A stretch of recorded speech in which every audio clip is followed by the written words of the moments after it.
अगर पिता नहीं समझ पा रहे हैं तो मां का यह कर्तव्य है कि अपने बच्चों को कुपथ से जाने से रोके। नहीं नहीं नहीं नहीं, इट्स नॉट गुड, मत जाओ इधर, ये ठीक नहीं है, तुम्हें धर्म पथ पर चलना है मेरे बेटे, तुम धर्म पथ पर चलो।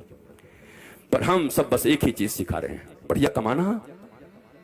दो घरों में शादियां लगती हैं तो पूछते हैं बेटा कहाँ है, बोला वो CDPO वहां पर ऐसा है। अच्छा कितना है, बोला ऐसे तो 1 लाख का है सैलरी, बाकी ये वाला ऊपर से ऊपर की काफी है। ये ऊपर का क्या होता है जी? मैं पूछता हूं भारतवासियों आपसे, ये ऊपर का क्या होता है? और जितनों को देखो चाय दुकान में, भ्रष्टाचार बड़ा बढ़ गया। तुम्हारा बेटा भ्रष्टाचार कर रहा है कि कोई और कर रहा है? तुम्हारे बेटे बड़े बाबू बन जाएं तो भ्रष्टाचार कर रहे हैं कि कोई और कर रहा है? भ्रष्टाचार तो भारतवासियों के रगों में घुस गया है, क्योंकि माता पिता ने भी मान्यता दे दी और धर्म के लोगों ने भी मान्यता दे दिया। हमारे जैसे धर्मगुरु भी कहते हैं जितना पाप करना है करो, जितना माल कमाना करो, 10% हमको दे देना, दान दे देना, तुम्हारा सब शुद्ध हो जाएगा। वाह भैया कमाल है, ऐसा धर्म तुम्हें पहली बार पढ़ा, मुझे किसी शास्त्र में नहीं मिला। मैंने समस्त शास्त्रों के अध्ययन किए पर कहीं ऐसा, अरे पुरुषार्थ करके ईमानदारी से धर्म युक्त कमाई का 10% अगर धर्म के लिए कर्म करते हो, खर्च करते हो तो उसे शुभ माना गया है। लोगों का जेब काट करके बेचारे पानी तो बिस्लेरी का पीते हैं, पानी तो फिल्टर का पीते हैं, पर गरीबों का खून ऐसे ही पी जाते हैं, उसमें फिल्टर करने की जरूरत नहीं पड़ती इनको। ये कैसा धर्म है? ये कौन सा धर्म है? इसलिए तुम्हारे धर्म को पाखंड कहा जा रहा है आज, इसलिए तुम्हारे ऊपर लोग उंगलियां उठा रहे हैं और तुम कुतर्क करके जीतना चाहते हो। कैसे जीतोगे? जीत सदा सत्य की होती है। अगर तुम्हारे भीतर सत्य हो, अगर तुम्हारे भीतर साहस हो, अगर तुम्हारे भीतर सत्य पर चलने का और धर्म पर चलने का नियत हो, तो चाहे लोग कुछ भी कहें पर विजय तुम्हारी होगी। सत्य में जयते, पर तुम झूठे हो, मक्कार हो तो तुम्हारी विजय कभी नहीं हो सकती। मेरे भारतवर्ष के लोगों, जगो। विवेकानंद ने कहा था उत्तिष्ठत जागृत प्राप्य वरान्य निबोधता। उठो जागो। उठ के जाग के क्या करो? ट्रेन लूटो। एक ने कहा उठो, सब उठ गए। जागो, बोला जाग गए। उठो, क्या बोला? ट्रेन लूटो, बैंक लूटो। कमाल आदमी है भाई। उत्तिष्ठत जागृत, उठो जागो। उठो और जाग के क्या करोगे? तो वेद कहता है प्राप्य वरान्य निबोधता। श्रेष्ठ महापुरुषों की उंगली पकड़ करके, उनके वचन और उनकी आज्ञा में चल करके अपने अपने परिवार, अपने देश और पूरी पृथ्वी में सत्यम शिवम सुंदरम का ध्वज लहरा दो। ये हमारा वेद कहता है, ये हमारी संस्कृति कहती है, ये हमारा धर्म कहता है, ये विवेकानंद कहते हैं। जिन विवेकानंद को तुम इतना मानते हो, ग्रेजुएट, और उनके गुरु 5वीं क्लास फेल। ठाकुर रामकृष्ण परमहंस 5वीं class fail. Swami Vivekananda graduate. जब अंतिम समय में स्वामी विवेकानंद को ठाकुर रामकृष्ण परमहंस ने मस्तक पर हाथ रख करके और फूट फूट करके रोने लगे, तो विवेकानंद ने पूछा व्हाई आर यू क्राइंग, क्यों रो रहे हो गुरुजी, क्या हुआ? बोला आज मैं कंगाल हो गया। अरे नरेंद्र, बोला कंगाल हो गए? बोला हाँ, मैंने सब तुम्हें दे दिया। विवेकानंद कहते हैं मुझे विश्वास नहीं हुआ था। हाउ इज इट पॉसिबल, कोई किसी को छू के कैसे ज्ञान दे सकता है? मुझे विश्वास नहीं हुआ था।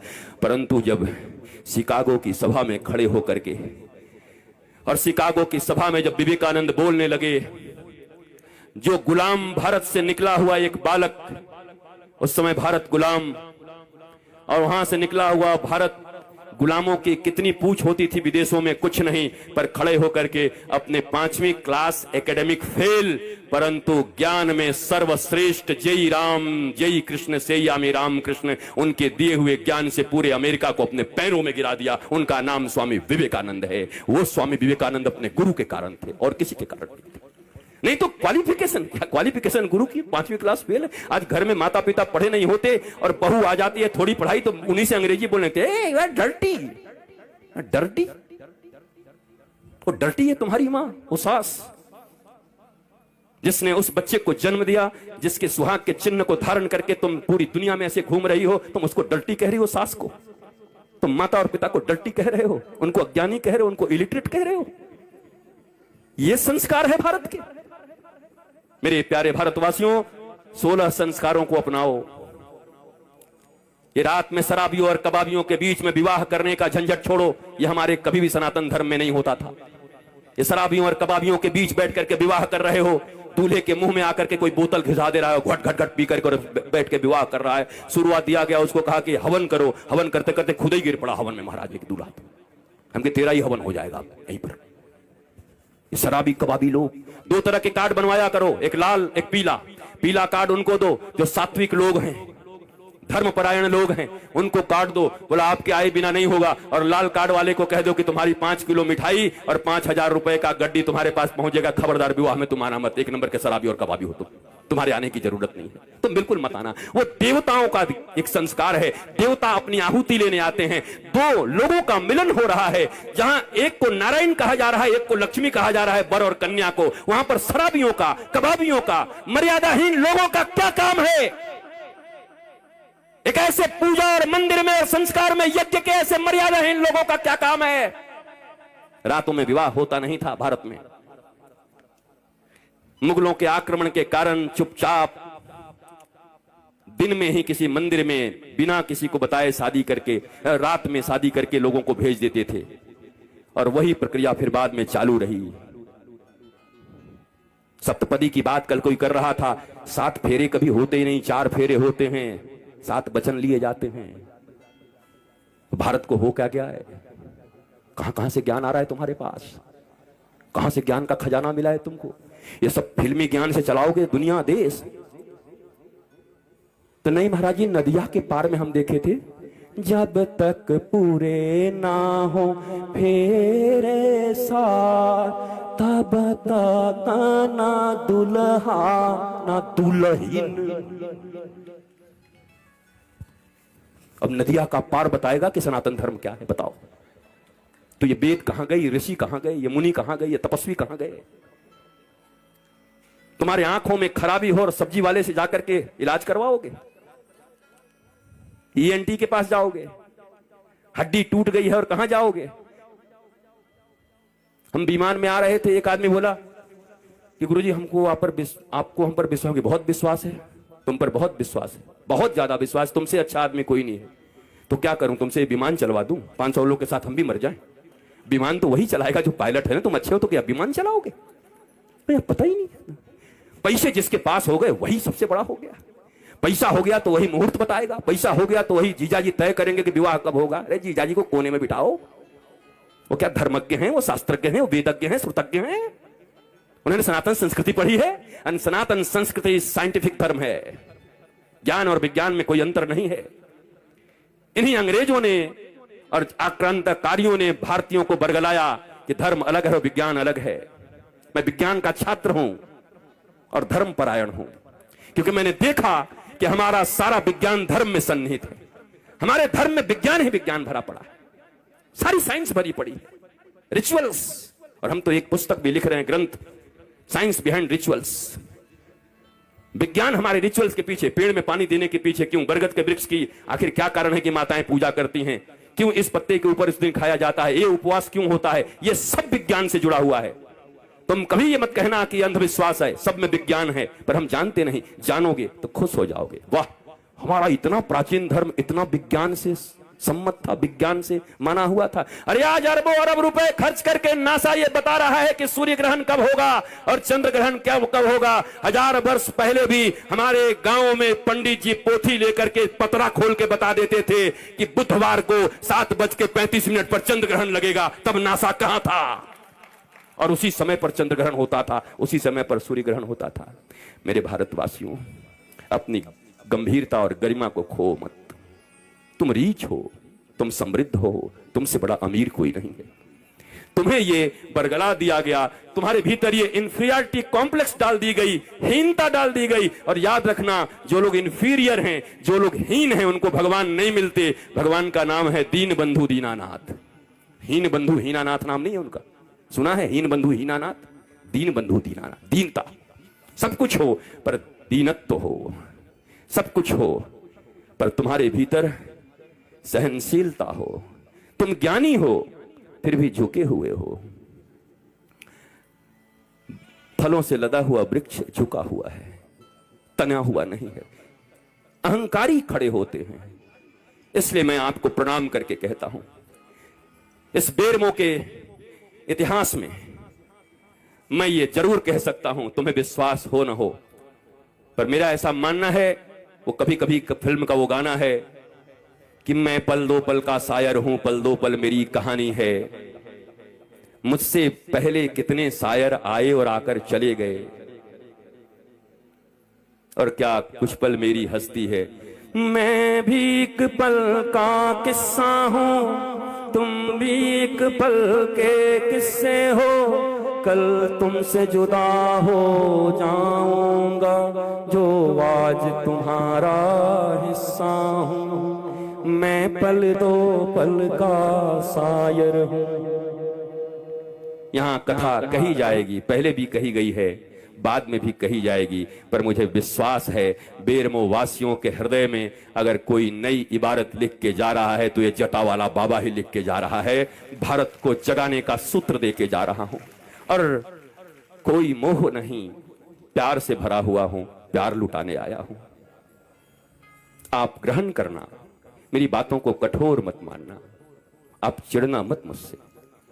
मुझे तो ज्यादा फायदा तब होता जब मैं आपकी जय जयकार करता, आपकी बड़ाई करता और कहता कल सब आएंगे, सारे लोग 51 रुपया लेकर के 101 और नीला धागा और पीला धागा और जितना आपके पास दुख हो उतना धागा ले आएंगे, एक नारियल ले आएंगे और आधा किलो बतासा ले आएंगे और 1001 ले आएंगे, तो ज्यादा फायदा होता मुझे, शायद माला माल होके चला जाता।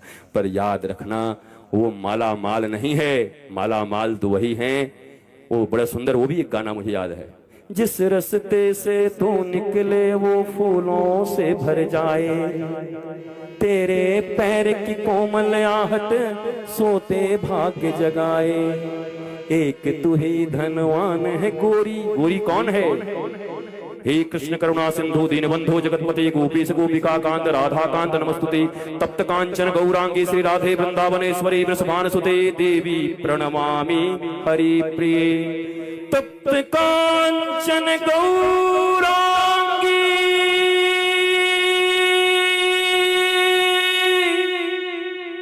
गौरांगी श्री राधा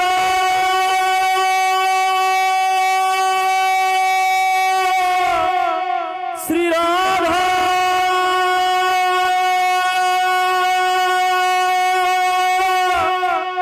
श्री राधा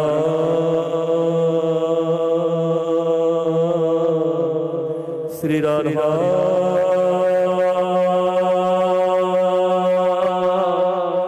तप्त कांचन गौरांगे श्री राधा श्री राधा श्री राधा श्री राधा। हमारे लिए गोरी और कोई नहीं है, किशोरी ही हैं, गौरांगी राधा ही है मेरे लिए गोरी। और शास्त्र भी यही कहता है, तप्त कांचन गौरांगी श्री राधा। मैं उस गोरी की बात करता हूं, मैं किसी रेखा और जया प्रदा की बात नहीं, जया बहादुरी की बात नहीं कर रहा हूं, जया बच्चन की, कि कौन खाए गोरी का यार बलम तरसे। जब भी कोई गाना सुनो, को कल भी बताया था, आज फिर 3 दिन तक लगातार बता के जा रहा हूं, दृष्टि बदल जाएगी, सृष्टि बदल जाएगी। जब भी गाना सुनो तो गाना सुनते ही बस एक एक शब्द अपने राधा कृष्ण जानकी राम और माता पिता और गुरु के ऊपर जोड़ दिया करो, तो हर गाने भजन बन जाएंगे, हर गाना आरती बन जाएगी, हर गाना मंत्र और स्तुति बन जाएगी, स्तोत्र बन जाएंगे। शब्द खराब नहीं होते, भाव खराब होते। मंदिर में बैठकर भी अगर भाव दूषित है तो भगवान नहीं बचाएंगे। और मैंने सुना है कि कहीं भी बैठे रहो, भाव तुम्हारे अच्छे हैं, कृष्ण तुम्हारे साथ हैं, वो भावना ही भावग्राही जनार्दन, भावग्राही जनार्दन। भागवत जी में एक बड़ा सुंदर प्रसंग आता है, देवहूति माता का विवाह हो रहा है कर्दम ऋषि के साथ। मनु और शत्रुपा की पुत्री हैं, लेकर के गए तो कर्दम ऋषि ने देखा, जब कर्दम ऋषि बड़े तपस्वी थे, आज तक किसी स्त्री को देखा नहीं था, जब देखा देवहूति को तो देखने लगे टक में से मार के, बड़े भारी ऋषि। मनु शत्रुपा ने कहा, ये तो भगवान ने कहा था बड़ा बढ़िया बर है, तो गुंडा लगता है। ये बताओ, माँ बाप के सामने कोई ऐसे बेटी को देखता है? एक टक आंख फाड़ के ऐसे दिखे जा रहा, ऐसे दिख रहे। तो किसी ने कहा, अरे महाराज बेइज्जती कराओगे, महर्षि हो, 10,000 वर्ष से तपस्या कर रहे हो, बोला क्या देख रहे हो इतना? मेरी बेटी बहुत सुंदर है। उसी समय कर्दम ऋषि ने कहा, मैं देख रहा हूं ब्रह्मा जी कैसी सृष्टि है तुम्हारी, कैनवास तो एक ही है, उसी कैनवास पर कैसे कैसे चित्र बना दिए हो, कैसी नासिका, कैसे कर्ण। अरे मैं देवहूति को देखते देखते तुम्हारी बेटी को नहीं, मुझे राधा रानी और जानकी की याद आ गई। मैं इनका दर्शन करने लगा तुम्हारी बेटी के भीतर में। भोग से योग की ओर चले गए, योग से भोग की ओर नहीं, भोग से योग की ओर। क्या देखते हो, इसमें क्या बुराई है? कुछ सुंदर देख ही लिया तो बुराई क्या है? सुंदरता देखनी ही चाहिए। सुंदर गुलाब का फूल देखने तो उसमें कोई बुराई है? बड़ा बड़ा गुलाब कितनी सुंदर है, बड़ा ये कमल कितना सुंदर है, ये घर कितना अच्छा बना है, और अच्छा ये हीरा कितना अच्छा, अरे पांडाल कितना अच्छा सजा है, अच्छा आज आपने कपड़े कितने अच्छे पहने। तो अगर कोई इंसान सुंदर है देख लिया तो अपराध हो गया। बस ये याद रखना उस समय, जिसकी रचना इतनी सुंदर वो कितना सुंदर होगा, वो कितना सुंदर होगा। सुंदरता देखो, पर ये याद रहे कि सुंदरता को बनाने वाला कितना सुंदर होगा। मेरा श्याम सुंदर कितना सुंदर होगा, मेरे रामचंद्र कितने सुंदर होंगे। ये चटक ये मटक फूलवन सा महक, सब कुछ सरकार तुम्हीं से है। ये कौल करार मेरा सारा व्यापार, सब कुछ सरकार तुम्हीं से है। जो कुछ है तुमसे है, मैं मैनेजर हूं, तुम मालिक हो। कभी मालिक मत बनना, ना अपने बच्चों के, ना अपने काम के, ना अपने पैसे के, ना अपने घर के, ना अपने शरीर के। तुम मैनेजर हो, मैनेजर की तरह रहना। मालिक तो परम पिता परमेश्वर हैं, राम और कृष्ण हैं। तुम कह देना कि मैं तुम्हारी ड्यूटी ठीक से निभा रहा हूं, तुम अपने प्रेम और आशीर्वाद के रूप में मुझे तनख्वाह देते रहना। मैं सब कुछ संभाल दूंगा, जो जो तुमने मुझे दिया है सब धर्म कर्म में लगा दूंगा, मैं सबको इंसान सच्चा बना दूंगा। ये काम करो, मालिक मत समझो अपने आप को। ये मालकियत ही अहंकार पैदा करती है। मालिक तो एक है। तुम्हारी सांसें भी तुम्हारे पास नहीं है। कोरोना ने बता दिया कि तुम कितने मालिक हो। माता पिता को प्लास्टिक के बैगों में चैन बंद करके दूर से देख देख के जलवा दिया लोगों ने। खोलने की हिम्मत नहीं हुई, साहस नहीं हुआ। जो हृदय से चपका कर रखते थे दूर से हटा दिया। आप देखेंगे परमिशन अगर कोई दे भी रहा था डीएम, तो लोगों ने कहा नहीं महाराज ले जाइए, हमारे बाल बच्चा का क्या होगा। कहां गए रिश्ते? एक दिन तेरा खून ही अपना तुझको आग लगाएगा। आसमान में उड़ने वाले, आसमान में उड़ने वाले मिट्टी में मिल जाएगा। कसम वादे प्यार वफा सब बातें हैं, बातों का क्या नाते हैं, नातों का क्या। देहस्तिमान सरुद्रे भिमतिं त्यजत्वं जाया सुतादिषु सदा ममतां विमुञ्च पश्यानिशं जगदजं क्षणभङ्गनिष्ठं वैराग्यरागरसिको भयोक्तिनिष्ठ धर्मं भजस्व सततं त्यज्य लोकधर्मान् जीवस्य साधुपुरुषान् जहि काम तृष्णाम् अन्यस्य दोषगुणचिन्तनमासु मुक्त्वा सेवा कथा रसमहो नितरां पिबत्वम्। ये ज्यादा समझ में आया कि पहले वाला? प्यार से बताओ, पहले वाला। इसलिए गाने भी गाते हैं ना, तो हमारी पीढ़ियां अब उतना संस्कृत नहीं जानती। धीरे धीरे इन गानों के माध्यम से फिर अपनी संस्कृति को हम लौटेंगे, मूल अर्थ को समझेंगे। गलत मत समझना। लोग कहते हैं बाबा जी केवल गाना गाते हैं। बाल बच्चे तुमने पैदा किए, सिनेमा और टीवी तुम दिखा रहे कि हम तुम्हारे बच्चों को सिनेमा दिखवा रहे हैं? गाना हम ही दिखवा रहे हैं क्या? घर घर में हमारी सीडी चल रही है क्या? हमने सिनेमा डिस्ट्रीब्यूशन का कोई ये लिख रखा है क्या? तुम्हारे बच्चों को हम दिखा? तुम्हारे बच्चे खुद मल्टीप्लेक्स में देख रहे हैं, लगा लगा के सुन रहे हैं। तुमसे तुम्ही को चुरा लो, हम सुना रहे हैं। ये कौन सुना रहा है? बोलो। हम सुना रहे कि तुम सुना रहे हो? जब वो उसमें डूबे हुए हैं और कोई आकर के बैठ के जटा लेकर के उनको कहेगा धर्मम भजस्व सततं त्यज्य लोकधर्मान्, बोला सब बाउंसर हो गया। फिर भी कोई ऐसा आएगा जो उन्हीं की भाषा में उनको समझाएगा, तो प्यार तो सबको समझ में आता है। अपना आनंद सबको समझ में आता है। सभी चाहते हैं सुखी रहना, सभी चाहते हैं आनंदित रहना, सभी चाहते हैं मुस्कुराते हुए रहना। एयर होस्टेस की मुस्कुराहट नहीं, श्री कृष्ण की मुस्कुराहट चाहिए। एयर होस्टेस की मुस्कुराहट तो 1 घंटे की है। जब तक फ्लाइट में हो तब तक बुढ़े हो, खूसट हो, दांत निकला हो, बदबू आ रही हो, तब भी टिंग टोंग वो आएगी। हेलो सर, वाटर दीजिए। मैं यही देखते रहता हूं बैठ करके प्लेन में, हम कि बताओ इस बुढ़े को क्या पड़ी है भैया। 5 बार पानी मंगवाएगा, घर में कभी पत्नी पानी नहीं देती उसको, 5 बार पानी।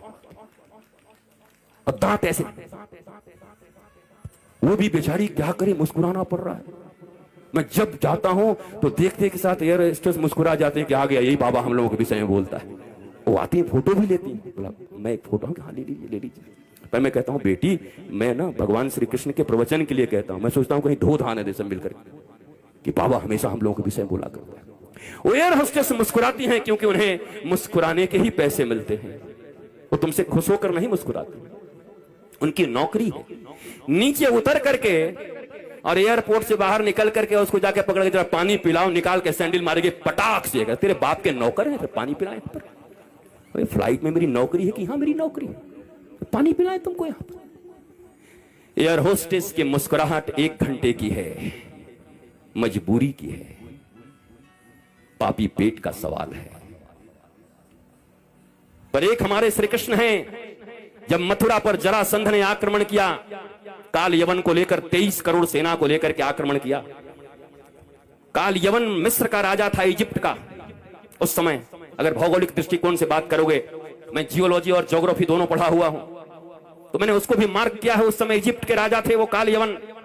जब 23 करोड़ सेना को लेकर के हमला किया तो पूछा काल यवन ने कि भाई मैं पहचानूंगा कैसे कृष्ण कौन है। कहा धोती पहनते हैं, ऐसा होगा, मोर का पंख लगाया होगा, बंसी लिया होगा। अरे कहा ऐसे 1.5 रुपए का बंसी तो कोई भी खरीद के बजाने लगेगा आजकल।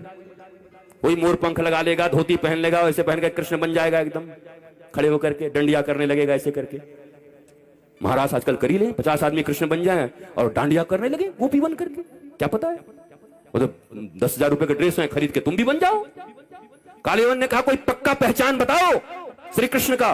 बोला हाँ वो मुस्कुराता है। बोला मुस्कुराते तो सब हैं। तो जरासंध ने कहा हाँ मुस्कुराते सब हैं। कब? जब अनुकूल परिस्थिति होती है। श्री कृष्ण वो है, चाहे अनुकूल परिस्थिति हो या प्रतिकूल हो, उनके चेहरे से मुस्कुराहट कभी जाती नहीं। 23 करोड़ जब सेना सामने खड़ी थी तो सबकी मुस्कुराहट गायब हो गई। एक आदमी मुस्कुरा रहा था। कालीवन ने कहा यही श्री कृष्ण है। भगवान ने कहा मैं ही हूं, आजा।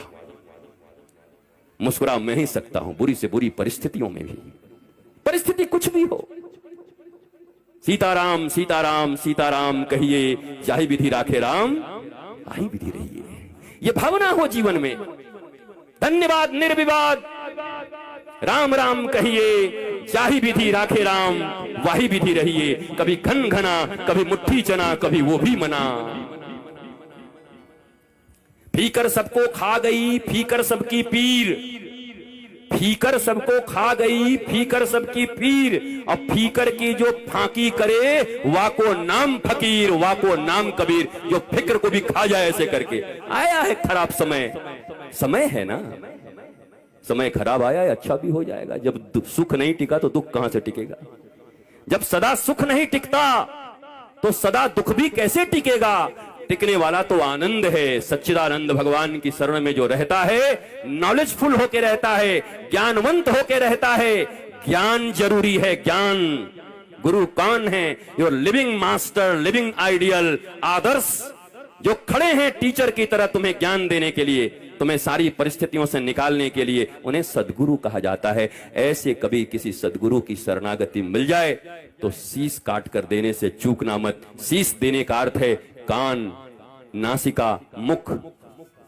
शिष्य का एक काम है ये गाना। जहां ले चलोगे वहीं हम चलेंगे, कि जहां नाथ रख लोगे वहीं हम रहेंगे। एक शिष्य जब ये कहता है अपने गुरु से, तो गुरु भी बहुत प्यार से कहते हैं आ चल के तुझे मैं लेके चलूं एक ऐसे गगन के तले, जहां गम भी ना हो आंसू भी ना हो, बस प्यार ही प्यार फले, एक ऐसे गगन के तले। जिनकी उम्र हो गई बड़े खुश हो गए कि गुरुजी हमारे उम्र का भी गाना गाते हैं। ला ला ला ला ला ला ला ला ला ला ला, ओ हो हो ओ हो ओ हो। मैं एक बार ऐसे गाया तो सोनू निगम से फोन पे बात कर रहे थे, बोला गुरुजी आप इतना अच्छा गाते हो, लगता है हमसे आगे निकल जाओगे। अरे यार हम बेसुरा आदमी हैं दुनिया में, वो मेरे बड़े प्यारे हैं, जितने प्यारे प्यारे सब तुम्हारे गायक गायिका लोग हैं, सभी लोगों से वार्ता होना मिलना जुलना लगा रहता है। मैं एक ही बात तुम्हें कहूँगा, लता मंगेशकर जी से पूछा गया कि दोबारा अगर आप जन्म लोगी तो किस चीज़ में जन्म लेना चाहोगी? दुनिया की सबसे बेहतरीन गायिका, उन्होंने कहा मैं लता मंगेशकर नहीं बनना चाहती। ध्यान से सुनना, सारी दुनिया सारा भारत जिनका दीवाना है वो कहती है मैं लता मंगेशकर फिर नहीं बनना चाहती। क्यों? बोला लता मंगेशकर होने का दर्द सिर्फ मैं जानती हूँ, मैंने बहुत दर्द झेले हैं। बाहर की दुनिया में जो लोग बहुत सुखी दिखाई देते हैं ना, उनके भीतर भी बहुत दर्द है, बहुत कठिनाइयाँ हैं। मैं छोटा था तो बड़े बड़े लोगों को देखकर सोचा करता था ये कितने बड़े सुखी लोग होंगे। जब बड़ा हुआ, गुरु की कृपा हुई और वो सब आसपास आकर बैठे, बड़ी बड़ी पर्सनालिटियाँ, तब मुझे लगा ये कितने दुखी लोग हैं, कहीं चैन नहीं है। मुकेश अंबानी और अनिल अंबानी की माँ का नाम कोकिलाबेन है।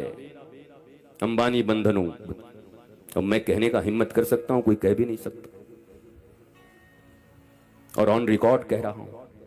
अपने गुरुजी के पास जाती हैं और फूट फूट कर रोती हैं। गुरुजी ने पूछा तुम्हें क्या दुख है, तुम क्यों रो रही हो?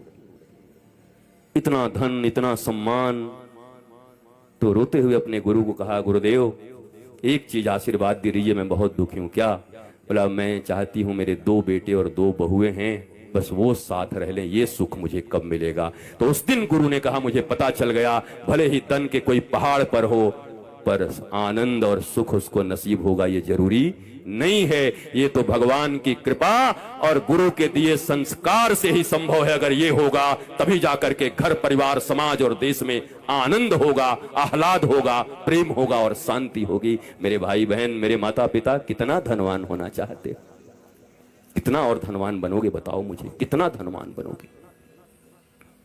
धन कमाने की इच्छा बुरी नहीं है, पुरुषार्थ करिए, पर आज संघर्ष है और कल आनंद होगा। ऐसे लोगों के जीवन में कभी आनंद नहीं होता। ध्यान से सुनो, पीछे बैठे हुए लोगों, चलते हुए लोगों, हंसते हुए लोगों, गाते हुए लोगों, और सामने जो खड़े हो इधर बाएं तरफ में, ओ छोड़ दीजिए उनको।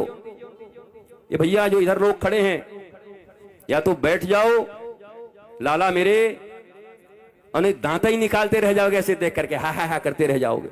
हम तो कल चले जाएंगे, दांत निकालते रह जिंदगी भर। बैठो, सुनो, काम करेगा जिंदगी में, माता पिता को सुख देना। क्या बोल रहे थे यार, भूल ही गए डांटने में हम तो। कोई बताए वो है जी? नहीं, अंबानी की तो हो गई, उसके आगे नाथानी की हो रही थी। बताओ फिर।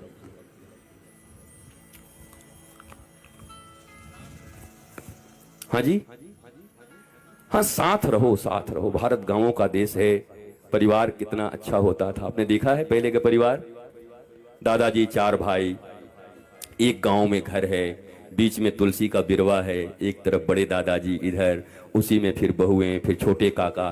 कितना प्यारा, घर में ही सा सब्जियां सब पीछे पैदा होती, अपने ही खेतों में अनाज अपने आते, कहीं कोई ऑर्गेनिक इनऑर्गेनिक की बात नहीं थी। पंजाब की तरह कैंसर की ट्रेनें नहीं चल रही थी अनाज पैदा करने के लिए। पंजाब में अनाज और कई स्टेटों में अनाज पैदा होता है, दो तरह के अनाज पैदा हो रहे हैं, एक कहते हैं बेचने के लिए, एक खाने के लिए। बेचने वाला बोला ये जहर है, और खाने वाला बोला ऑर्गेनिक अपने लिए। ये तो भारतवासियों का ईमान है। बताओ तुम जहर किसके लिए बेच रहे हो? और क्या जो जहर बेच रहे हो परमात्मा न देखता होगा? क्या वो तुम्हारे बाल बच्चों पर नहीं आएगा? तुम किसके लिए जहर बेच रहे हो? क्यों इतनी भूख है तुम्हारी जिंदगी में कि जहर बेच रहे हो? जैसे तुम्हें ऑर्गेनिक, पहले भारत में सब कुछ ऑर्गेनिक था, 4 आने किलो 8 आने किलो सब कुछ मिलता था। भारतवासी इतने तेज हैं, यूरिया मंगवाए, यूरिया मंगवा के पेस्टिसाइड मंगवाए, अब मंगवा के इतना भर दिया, ज्यादा पैदा करना है, रोग बढ़ गए, उससे ज्यादा दवाइयां बढ़ गई, जितना पैदा नहीं हो रहा है, किसान पैदा नहीं कर पा रहा है जितना, उससे ज्यादा दवाइयां खानी पड़ रही हैं। और अब ऑर्गेनिक फूड मॉल से खरीद के ला रहे हैं, जो कभी 8 आने और 1 रुपए किलो में ऑर्गेनिक सब्जियां मिला करती थी, अब 1000 रुपए किलो मॉल में खरीद के ला रहे हैं। बारे मेरे भारतवासी, बारे ज्ञानी लोग, चवन्नी में जो चीज पैदा करके स्वस्थ रहते थे, अब मॉल से 1000 में खरीद रहे हो और जहर पैदा कर रहे हो। और ये लोग कहते मैं पढ़ा लिखा हूं, I am educated, I am doing business management from London. London से मैनेजमेंट करके आए। जीना इनको नहीं आता, खाना नहीं आता, अपने बच्चों को रखना नहीं, तो मैनेजमेंट करके आए। मैनेजमेंट तो हनुमान जी से सीखो। अगर कभी जीवन में हनुमान जी के ऊपर 4-5 दिन मुझे भगवान ने अवसर दिया मेरे इस शरीर के रहते रहते, तो मेरे प्यारे बेरमो वासियों, अभी तो मैं केवल छोटा सा पोस्टर चिपका के जा रहा हूं, बाद में ट्रेलर दिखा जाऊंगा और एक बार फिल्म भी आके दिखा जाऊंगा कि वास्तव में भारतीय धर्म, दर्शन और शास्त्र क्या होते हैं, हम कितने समृद्ध हैं, हम कितने अमीर लोग हैं, हम कितने आनंदित लोग हैं। वो भी करेंगे, पर याद रखिए अपने आनंद को बचाए रखिए। शांति की कीमत पर अरबों रुपए मिले तो पांव से ठोकर मार देना। शांति चाहिए, आनंद चाहिए, घर में प्रेम चाहिए। आखिर इतना कमाते क्यों हैं, इतना परिश्रम क्यों करते हैं? कहते हैं आराम से रहेंगे इसके लिए। भगवान श्री कृष्ण पढ़ नहीं रहे थे, यशोदा ने कहा पढ़, पढ़ता नहीं है। बोला माई पढ़वे थे का होवे गो? बोला पढ़वे थे तो आगे बढ़ जाएगो। बोला आगे बढ़वे तो कहा होएगो? बोला कोई ज्ञान हो जाएगो। बोला ज्ञान होवे तो कहा होएगो? बोला ज्ञान है जाएगो तो तुम्हें परमानंद मिल जाएगो। बोला परमानंद मिलवे तो कहा होएगो? भाई तो आनंद मिलेगो। बोला वो तो हम पहले ही से आनंद में है, तो पढ़वे को क्या जरूरत है? वो मैया ने कहा इसको पढ़ाएगा कौन? नहीं पढ़े 11 साल तक भगवान। वो तो देवकी के पास गए मथुरा में, तब भेजी पढ़ने के लिए। माता यशोदा का तो बुद्धि घुमा देते थे ठाकुर जी। बोला पढ़ने से क्या होगा? बोला आनंद मिलेगा। हम तो वही आनंद में है, हम कहां से पढ़े फिर? तो हमारे लोग ऐसे हैं, भाई देखो अक्षर सीख जाओ, पढ़ाई कर लो, अच्छे नंबर ले आओ, पर यही जिंदगी नहीं है। इस पूरे दुनिया में 90% अमेरिकन मेंटल डिजॉर्डर्स के शिकार हैं। 88% पूरी दुनिया में लोग मेंटल डिजॉर्डर्स के शिकार हैं। एंड 74% इंडियंस एंड भारतीय भी मेंटल डिजॉर्डर्स के शिकार हैं। 100 में से 74 का मामला साफ हो चुका है भारत में, 26 बचे हैं। और मैं बेरमो में वही 26 खोजने आया हूं। बाकी 74 के बारे में तो मुझे पता है कैसे तनाव है जिनकी जिंदगी में। ये मेरा नहीं है, आरटीआई डालो और निकालो। मैंने एक फिल्म बहुत पहले देखी थी मेरी मां के साथ, नया दौर, मेरी मां ने मुझे दिखाया था। उसमें दिलीप कुमार था। एक वक्त था जब यूसुफ खान को भी दिलीप कुमार बनना पड़ता था। वो भारत है, ये दिलीप कुमार के नाम से हिट हुए। वो नया दौर पिक्चर में वो टांगे चलाते हैं, फिर एक मोटर आता है। 1 घंटे की यात्रा को कहते हैं 5 घंटे की यात्रा को 1 घंटे में करा देंगे। प्रचार होता है, मोटर आ गया, यंत्र आ गया, अब आराम मिलेगा, अब समय बचेगा। धीरे धीरे धीरे धीरे धीरे यंत्र बढ़ते गए, यंत्र बढ़ते गए, यंत्र बढ़ते गए। 1-1 मिनट में बिजली के बटन दबाओ, रोटी बनाओ, कुकर से ये करो। अब तो खिलाने मुंह में ढकेल भी दे रहा है, ऐसा मशीन मिला है, बना करके ऐसे ढकेल दे रहा मुंह में। और दांत नहीं चल रहा तो अंदर मुंह चबा भी दे रहा है। ऐसे ऐसे मशीन बन गए, यंत्र पे यंत्र बन गए। पहले चक्की चलाने होते थे हमारी दादियों को, दादी लोग चक्की चला करके गेहूं से आटा निकाला करती। हमारा सुंदर चावल धान को कूट करके खुद ताजा ताजा निकालती और बनाती, पोहा बनाती, सारे चीज दिन भर अपने परिश्रम से करती। 90 साल तक मेरी दादी सुपारी काट के सुपारी को कट कट काट देती थी दांतों से। यहां तो 25-30 साल के बाद दांत, नकली दांत लग जा रहे हैं। हमारा एक आदमी था, महाराज, रात में उसके साथ सोए थे स्टूडेंट लाइफ में। हमको क्या पता था, जवान लगता था, रात में दांत खोल दिया अपना, निकाल दिया। अचानक देखा तो मैं डर गया, तो कौन है? अरे बोला हम है सुनील। तू इतना बुढ़ा कैसे? बोला दांत निकाल कर। मैं तो तेरे को नकली दांत। बोला नकली दांत? महाराज बीभत्स लग रहा था ऐसा, नकली दांत लग गए। दांत तो लग जाएंगे, आंत कहां से लगवाओ? दांत तो लग जाएंगे, आंत कहां से लाओगे बचाने का? अमिताभ बच्चन नहीं लगवा पाए दूसरा आंत कुली के बाद। मिस्टर बच्चन साहब भी अद्भुत आदमी है। उनको डॉक्टर ने कहा कि एक घूंट भी अगर कभी कोल्ड ड्रिंक्स पी जाओगे तो जीना मुश्किल होगा, पर सारी दुनिया के सामने आकर के पेप्सी का प्रचार करके चले गए।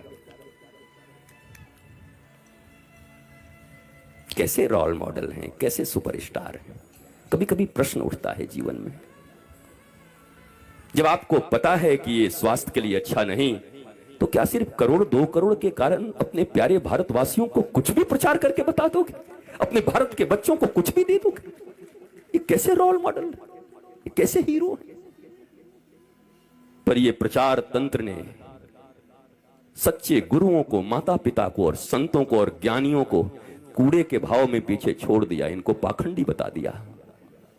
और ये जो कैमरे और लाइट पे चमक रहे हैं, जो प्रधानमंत्री का नाम पूछने के बाद पृथ्वीराज चौहान बता रहे हैं, आलिया भट्ट, वो हीरो हीरोइन है। पर वही अमिताभ बच्चन बेचारा अच्छा आदमी भी अच्छी बात कहता है, कभी कभी बड़ी ज्ञान की बात कहता है। अग्निपथ एक पिक्चर थी, उसमें कहता है, हे अन्ना, ये फोन भी अजीब चीज है, आदमी बोलता कुछ है। हाँ बेटा, बाबा ही हैं, तुम्हारे बाबा हैं। आओ इधर से, आओ आओ इधर आओ, भारत के सबसे श्रेष्ठ बाबा हैं, आओ इधर। तुमको पढ़ाऊंगा अभी पूरा, बिठा के आओ। मूर्ख यहां भी हैं 2-4। हम सोचे बेरमो में नहीं है, हम मिल ही जाते हैं हर जगह। क्या करें महाराज, हर जगह। अच्छा, आज बाबा ने कीर्तन भी खूब किया है उधर। कहां कीर्तन चल रही है? हाँ, खूब बढ़िया। बाबा ने जमा दिया है कि अच्छा उधर कथा चलेगा, इधर कीर्तन चलेगा।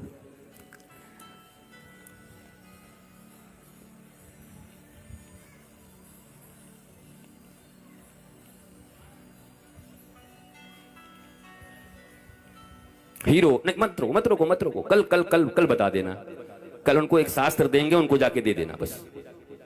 एक शास्त्र देंगे, उनको बोलना कि बाबा जी भेजे, इसको पढ़ लो, ठीक हो जाएगा।